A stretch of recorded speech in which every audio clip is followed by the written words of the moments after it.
Upozornění, veškeré záběry v tomto videu byly natočeny v kontrolovaném prostředí, na uzavřených tratích nebo v prostorách k tomu určených, a to za účasti zkušených řidičů a profesionálů. Neskoušejte žádné manévry, které uvidíte v tomto videu, napodobovat v běžném silničním provozu ani na veřejných komunikacích. Ty kokos!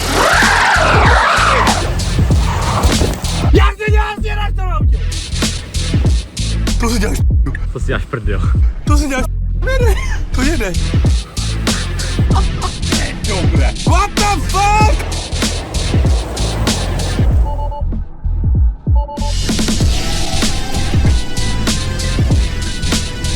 Čus, vítám tě u dalšího videa s Teslou. Jak jsem říkal v posledním videu, máme tady dneska instalaci Sexy Button. Vlastně pomocí toho Sexy Buttonu by se mohli otevřít nějaké nové funkce, jako je třeba vypínání protipolkluzu, což my potřebujeme. Milda z Foliasetu má Teslu. Já jsem se optal, jestli do kufru dáme centrálu a budeme s ní nabíjet to auto, jestli to jako půjde, a on říká, to nepůjde. A? Ty vole, tak to je až tak easy, kámo, to mi neříkej. Kterou pichneme sem? Podržíme. Ano, nám to tady hnedka najde to tlačítko. Potvrdit? Potvrdit. Kloupe, tak schválně.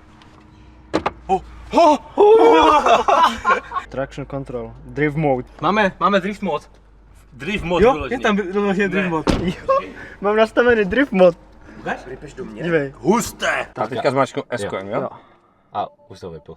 OK. A teď máš zaplit drift mode. Ta Tesla tím, že tam můžete i jako se dostat do toho kódu toho auta a všech těch věcí, to mi to trošku připomíná Assetto Corsa. Chceš sranda? No. Dneska tady na garáži úplně mrdá lidí, jo? Já nevím kolik tam, třeba 600 lidí a já jsem nastartoval tu Teslu a šípe, jdem. Jo, to je prostě kamo mega láhelo, no. Je to tak. Chceš dostat dveře? Jo, jasné. Tenhle klučina má tuhle 46, teda pardon. Už ji stihl rozmrdat, celou ji stihl opravit a má svůj YouTube kanál. Takže pokud chcete, tak ho můžete sledovat. Teďka chystám zrovna nové video. Tady Chceš odsud, to ano. vidět? Kámo, Tesla tam pojede nic. Fakt? Můžeš natočit video. Dostal jsem dveře od Tesly. Došla mu baterka. Tak jedem. Jdeš.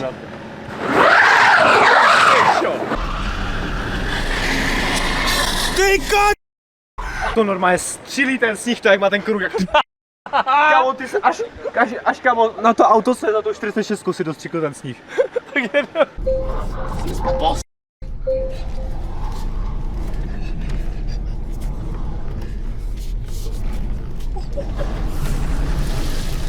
Tak kámo, tak to je největší prdel světa. Ty dělá jako stěrač! Jak ty děláš stěrač v tom autě?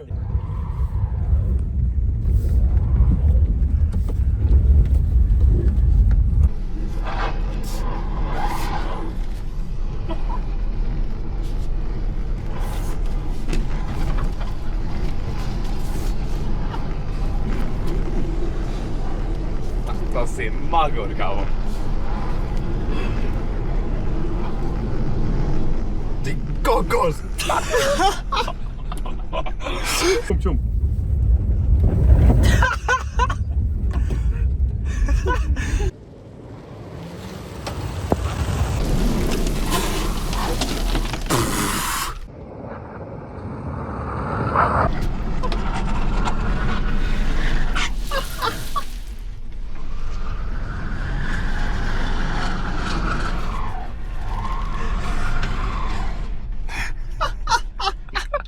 Hej, to je strašný, vole.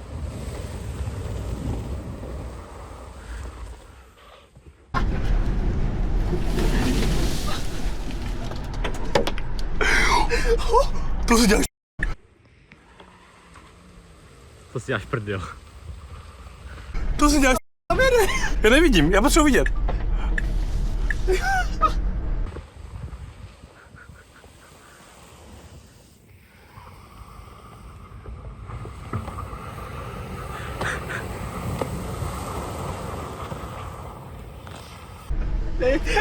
Offroad. Kámo, jak to, že to jede? To nemyslíš vážně teďkom, že si projel touto po... Co k***a to dělá do Chápeš to? Víte, co je problém? Já jsem proti němu hrozně rychlý, kámo. Jo, točí. Stojí na brzdě, ne? Ne, to nejde. To nejde? Aha. Další zkouška ohněm v drift modu.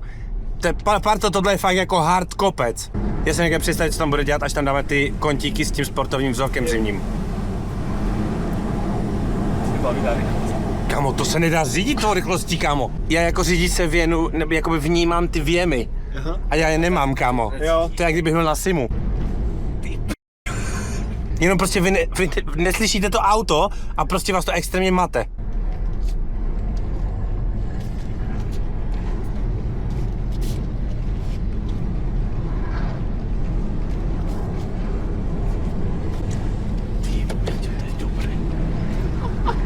To je dobré. What the fuck?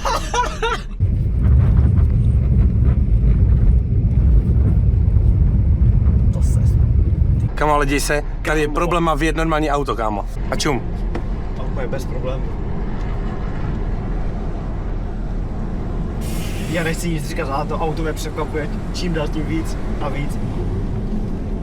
Jakoby já nechci nic říkat, a kde je Adam, který za náma jel? A dáme tu strategii podle mě už na začátku. A hlavně... A kamo, nikdo to mi neví, hlavně. Nikdo to by neví, že jedeš, jenom vidíš světla, že jedou.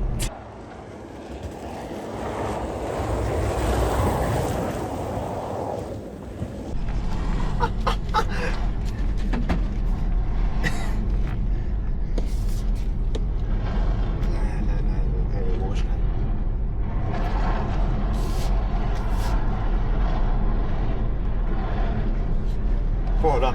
Tak co?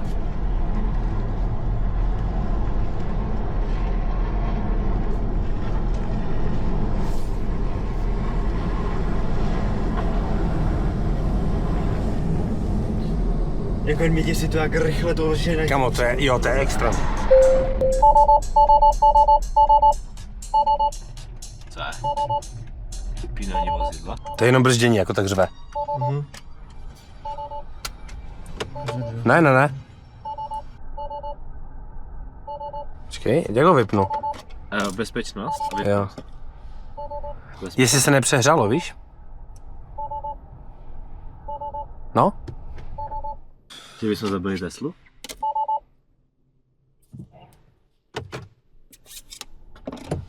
Oba. Kolik musí zase dát dřešnout? Aha, počkej.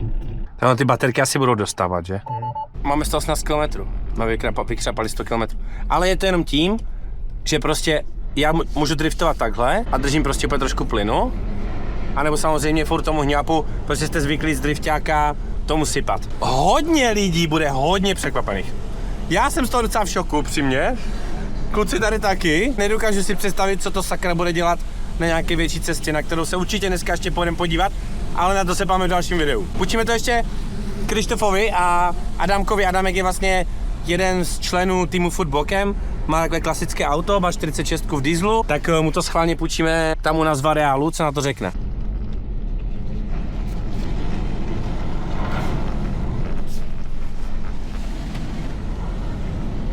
Ty vole, kámo, já to nechápu, že to tak funguje. Kokos, kamo. Dlouho mě tak nic nebavilo. Jako fakt.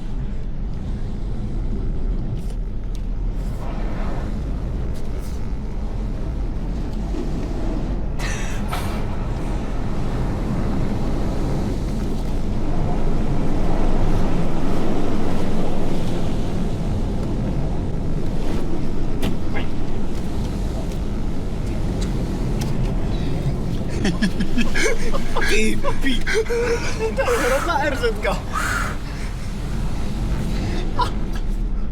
No kámo, jakože tohle auto s Weissfabem, to bude totální nesmysl jako. Nebo je tohle lepší? A se může dát ještě chill zrychlení, nebo taky lepší? No, to vidíš to. Nahoře. Asi jo, to bude, to je smooth, no. Jo, ten chill je o hodně lepší. Bude to lepší pro baterku. Chill je o hodně lepší. OK. Už je to i řiditelné. Jo. Hodně řiditelné. Takže chill mod, zrychlení, je mnohem lepší, protože to tak nezrychluje, nespinuje to těma kolama a je to mnohem ředitelnější. Když dám standard, je to prostě brutálně agresivní, a jakmile dám chill, tak se s tím dá krásně vodit. Teď máme chill mod a můžu si s tím o hodně víc hrát s tím plynem. A upřímně je to mnohem víc viditelnější teda. Jo, tohle je úplně top. Tohle na drifty je úplně top. Tím se to ti to bude přepínat. Jo, tohle je fakt jako když to vodíte, prostě bavko. To jsem měl teďka ten chill mod a teďka vám zapnu ten agresivní, tady. A ne, ti tak standardní, tak ty máš ještě sport. No a ten sport. Jako ono je to fajn, ale prostě dějte se, jak to auto brutálně rychle zrychluje a prostě vy musíte dávkovat ten plyn úplně jiným způsobem a je to prostě mega agresivní. Už to není, jakože doslova tam ten chill mod je opravdu chill. Tady když klepnu jenom do té brzdy, tak to chytne takový krut. Je to takové smutné. Je to úplně smut, kamo. Nejvíc smut to je. Jo, to je úplně, to Už mi připomíná Bavorák. Jo, úplně, kamo. Bavorák. Úplně. Tam to byla taková věc, já se tě snažil tam to bych vypovadoval Kuramu a 90. Jo. Dáme to teďka Adovi, zajedeme to nabít a v dalším videu pojedeme normálně s tím projet se na hory. Brzdy. Jo, to sníh padá tady. Jo. No, my nejsme totiž jako klasičtí tesláci, kteří vyměňují brzdy, protože jim zreznou. My je efektně využíváme.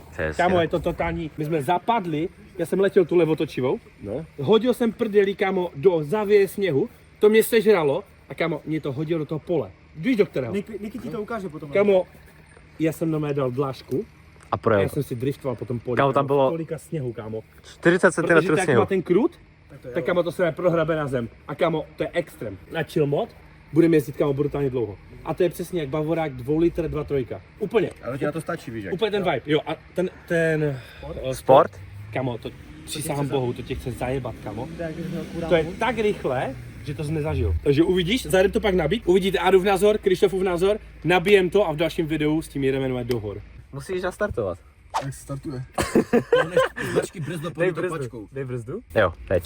Už nastartoval? Jo. Nízké nabití, ano, teď máš nastartované a tady máš režimy chill a standard. My jsme celou dobu jezdili na ten start, pak jsme zjistili, že si můžeme dát ten chill a to je fakt chill. Takže zkus první ten chill a potom si zkoušet ten start. Tady se pak může nastavit i odpor volantu, nevím, co ti bude vyhovovat, to záleží na tobě. Hlavně to nezačíná. Ej, ale rolníčky, ty jsou dobré. Tak nafta.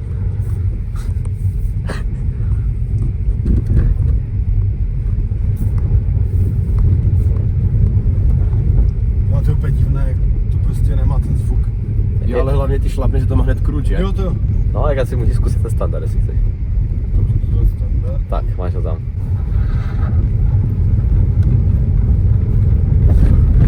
Jako jede to, co si. Jako zrychluje to brutálně. To se máš překvapen, že to taky rozdíl. Jakože je to brutálně rozdíl, no. zajímavé. Ten chill, tak to bylo v klidu, to jsem kapal.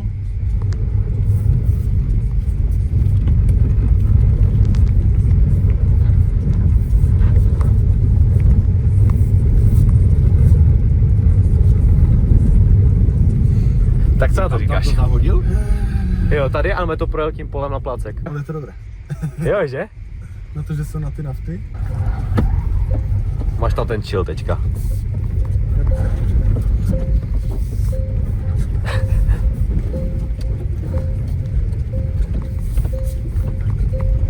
To je dobré, tu můžeš jezdit kdekoliv tady na tom placku. Ale já nejsem zvyklý, jak já jsem zvyklý z auta, Tohle je prostě agresivnější, no. které řve. Víš, jak jo? A slyšíš ten zvuk toho motoru? Jo, tak já vůbec teď nevím, co to dělá, víš, ani kolik mám plynu, akorát tím, že já prostě neumím nějak extrémně driftovat, tak pro mě je ten placek lepší, ale tu je hodně sněhu, takže jakoby ono to jde tak pomalu, že fakt člověk musí přidávat víc plynu, aby se to aspoň nějak rozjelo, že po to hrabe v tom hlubokém sněhu. Za mě je to strašná blbost, no. Já jsem fakt jakože, já jsem na ten standard šlapal potom tak třeba 2-3% plynu.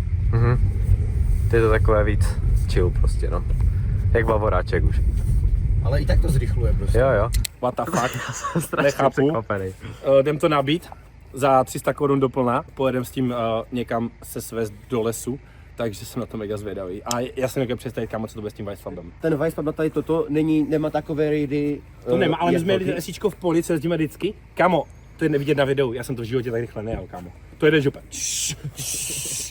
Je to úlet, fakt dobré. Jako jsem z toho překvapený, jak se vždycky proti elektro, tak tady toto je. Ale to prostě já jsem držel 3% plynu, jak ty kola hrávaly, tak tam 120, 130, říkám, ty co se je. Tohle je outro, blesku zdar. And I can make you wanna stay.